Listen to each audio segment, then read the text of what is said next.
નમસ્કાર, આજના આ સેશનમાં ખૂબ ખૂબ સ્વાગત છે. આજે આપણે એક એવા વિષય પર ચર્ચા કરવાના છીએ જે આપણા રોજિંદા જીવન અને પ્રોફેશનલ કરિયરનો પાયો છે. પાઠ 5.1 સંચાર કૌશલ્યનું મહત્વ. આ લેસનમાં આપણે સમજવાનો પ્રયત્ન કરીશું કે મનુષ્યો કેવી રીતે એકબીજા સાથે જોડાય છે, સંપર્ક સાધે છે અને કોઈપણ કામ સાથે મળીને કેવી રીતે પાર પાડે છે. તો ચાલો ફટાફટ શરૂઆત કરીએ. આગળ વધતા પહેલા મનમાં એક બહુ જ ઊંડો પ્રશ્ન થાય છે. શું આપણે ખરેખર સંવાદ કરી રહ્યા છીએ કે પછી માત્ર વાતો જ કરી રહ્યા છીએ? સાંભળવામાં આ બંને શબ્દો સરખા લાગે, પણ ખરેખર એવું નથી. કોમ્યુનિકેશન એટલે માત્ર મોંમાંથી શબ્દો બહાર કાઢવા એવું નથી હોતું.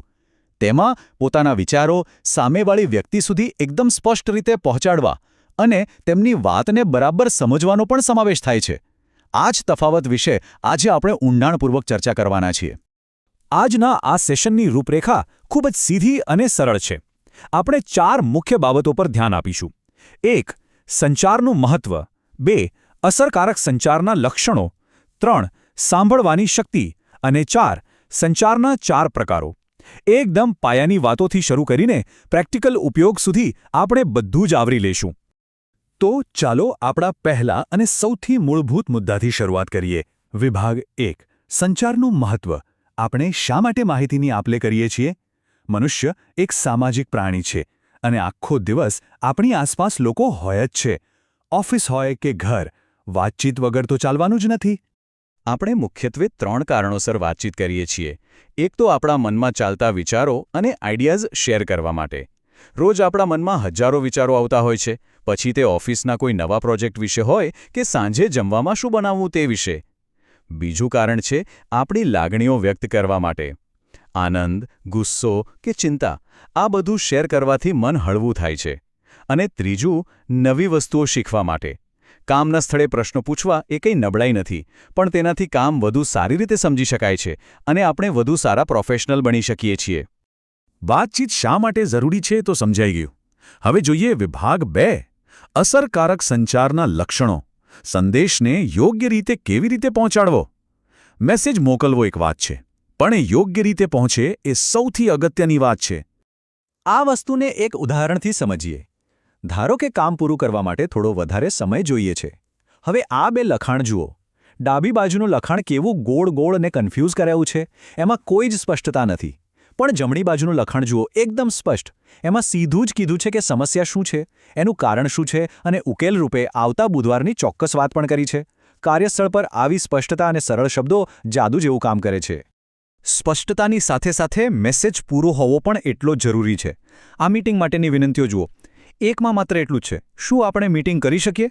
ભાઈ, પણ ક્યારે, શાના વિશે, કશું જ નહીં. હવે જમણી બાજુની વિનંતી જુઓ. એમાં મીટિંગનો હેતુ, સમયગાળો અને સમય બધું જ છે. જો માહિતી સંપૂર્ણ હશે તો જ સામેવાળી વ્યક્તિ તમારી જરૂરિયાતને સાચી રીતે સમજી શકશે. અત્યાર સુધી આપણે બોલવા કે લખવા વિશે વાત કરી. પણ હવે આવે છે વિભાગ 3, સાંભળવાની શક્તિ. વાતચીતનો બીજો અડધો ભાગ. અસરકારક કમ્યુનિકેશનમાં એક સારા શ્રોતા બનવું એ કદાચ સૌથી વધુ અવગણવામાં આવતી પણ સૌથી અગત્યની બાબત છે. આ ટેબલ પર નજર કરીએ. અહીં રજા માટેના 2 અલગ અલગ ઈમેલની સરખામણી છે. બંનેમાં રજા તો માંગવામાં આવી છે, પણ માત્ર પહેલા ઈમેલમાં જ ચોક્કસ તારીખ આપી છે. સ્વાભાવિક છે કે મેનેજર માત્ર પહેલા ઈમેલથી જ સાચી પરિસ્થિતિ સમજી શકશે અને રજા મંજૂર કરી શકશે. એટલે કે સક્રિય રીતે સાંભળવું અને સમજવું ત્યારે જ શક્ય બને છે જ્યારે બોલનાર બધી જ ચોક્કસ વિગતો પૂરી પાડે. હવે આખી વાતનું પ્રેક્ટિકલ રૂપ જોઈએ. વિભાગ 4. સંચારના 4 પ્રકારો. અભિવ્યક્તિના સાધનો. સિદ્ધાંતો તો સમજી લીધા, પણ રોજિંદા જીવનમાં આ વાતચીત કયા કયા સ્વરૂપે થતી હોય છે તે જાણવું પણ ખૂબ રસપ્રદ છે. સંચાર મુખ્યત્વે આ 4 રીતે થાય છે. શાબ્દિક એટલે કે બોલીને, અશાબ્દિક એટલે બોલ્યા વિના માત્ર હાવભાવથી, લેખિત એટલે લખીને અને દ્રશ્ય એટલે ચિત્રો કે વિડીયો જોઈને. એક સફળ કોમ્યુનિકેટર બનવા માટે આ 4 પ્રકારો પર પકડ હોવી બહુ જ જરૂરી છે. સૌથી પહેલા લેખિત સંચાર જોઈએ. લેખિત સંચાર એટલે સિમ્પલ, લખાણ દ્વારા મેસેજ પહોંચાડવો. એમાં આપણી જૂની ડાયરી કે નોટબુકથી લઈને આજના પ્રોફેશનલ ઈમેલ્સ અને વોટ્સએપ મેસેજ સુધી બધું જ આવી જાય. આમાં એકદમ સ્પષ્ટ શબ્દો અને ટૂંકા વાક્યો વાપરવા ખૂબ જરૂરી છે, જેથી વાંચનારને કોઈ ગેરસમજ ન થાય. હવે આ ચિત્રો જુઓ. આ છે અશાબ્દિક સંચાર એટલે કે નોન વર્બલ કમ્યુનિકેશન. એક પણ શબ્દ બોલ્યા વગર આ ચહેરાના હાવભાવ કેટલી બધી અલગ અલગ લાગણીઓ કહી જાય છે, ખરું ને? એવી જ રીતે બીજી તરફ હાથ મિલાવવા કે નમસ્કાર કરવા આ આપણી શારીરિક મુદ્રા એટલે કે બોડી લેંગ્વેજ છે. ઘણીવાર આપણા શબ્દો કરતાં આપણી બોડી લેંગ્વેજ ઘણું વધારે બોલી જતી હોય છે. અને આ છે દ્રશ્ય સંચાર અથવા વિઝ્યુઅલ કમ્યુનિકેશન, જેમાં ચિત્રો, ગ્રાફ્સ, પોસ્ટર્સ કે વિડીયોનો ઉપયોગ થાય છે. આજના ડિજિટલ જમાનામાં આ પદ્ધતિ જબરદસ્ત લોકપ્રિય છે. અરે, લાંબા લાંબા રિપોર્ટ્સ વાંચવા કોને ગમે? પણ જો એ જ માહિતી એક સરસ મજાના ગ્રાફ કે ચિત્ર દ્વારા બતાવાય તો સેકન્ડોમાં સમજાઈ જાય છે. બિલકુલ, અત્યારે આપણે આ સ્લાઇડ્સ જોઈ રહ્યા છે એની જેમ જ. તો હવે સેશનના એક બહુ જ મહત્વના અને પ્રેક્ટિકલ ભાગ પર આવીએ.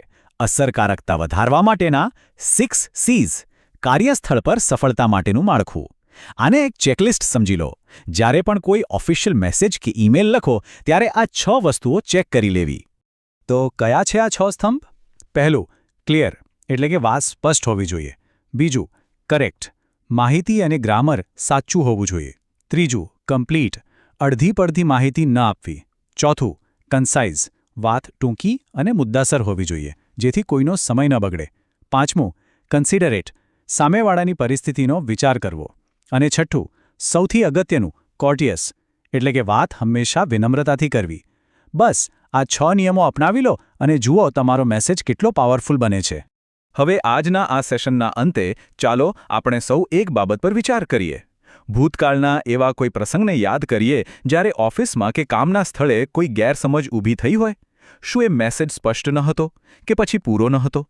વિચારો કે એ સમયે આ 6 C'sમાંથી કઈ બાબત ખૂટતી હતી. જો આપણે આપણી રોજિંદી વાતચીતમાં આ નાની નાની બાબતોનું ધ્યાન રાખવાનું શરૂ કરીએ તો સંચાર કૌશલ્યમાં અદ્ભુત સુધારો લાવી શકાય છે. આજના આ સેશનમાં જોડાવા બદલ ખૂબ ખૂબ આભાર. શીખતા રહીએ અને આપણી વાતચીતને વધુને વધુ અસરકારક બનાવતા રહીએ.